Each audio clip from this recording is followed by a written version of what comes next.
So another close that I use quite a bit, and this is what I've had around for quite a while.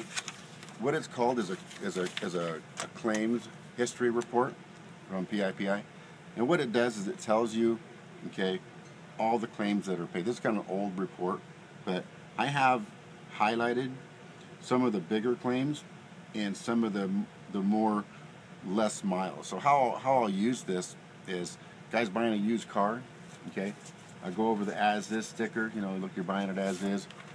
Our mechanics are real sharp, they check it out, but no one can see inside the motor. All we do is change the oil. So, and I say not to scare you, but this really does happen. This is a claims paid report, which means people that bought cars, they had a warranty on the car, they had a breakdown, and it was paid. So, and I show them right here, this column right here, it says out. What it simply says is that's how many miles a guy drove before he had a repair. So I go right down the line. This guy, and not that it's a bad car, but nobody knows. He drove 2,700 miles, had a transmission go out, $33.98. That's the repair.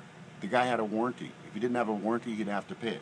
Do you think if that was you and you drove 2,700 miles and your tranny broke, would you be pissed off? Yeah, you would. Okay, but no one has a crystal ball. This guy drove 1,800 miles, had an alternator go 447. Alternators or electrical parts are like light bulbs. They go when they want to. Okay, it's nothing you can really foresee coming down the road. It just happens. Like an engine, it might knock for a while. You know that's coming. But same thing as a wiring harness. This guy got 1,800 miles, $567 repair. Didn't have to pay it because he had a warranty.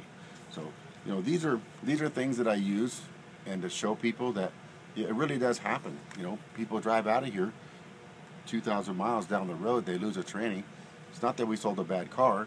It's just we don't tear it down and see exactly what's inside the transmission. I use this scenario. I also use the scenario of, you ever backed out of your driveway, and before you get stopped, you put it in drive before the thing's even stopped. Well, what do you think happens? There's gears in that rear end, okay, and the transmission. So people use their gears as a brake instead of their brake. Those gears have teeth. They're gonna break, okay? So the guy before you, who knows how many times he did that? It could be broke a tooth off. It could be flying around down in the oil pan.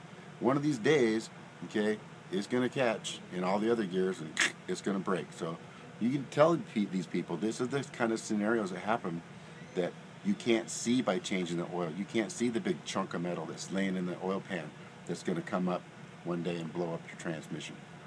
Okay?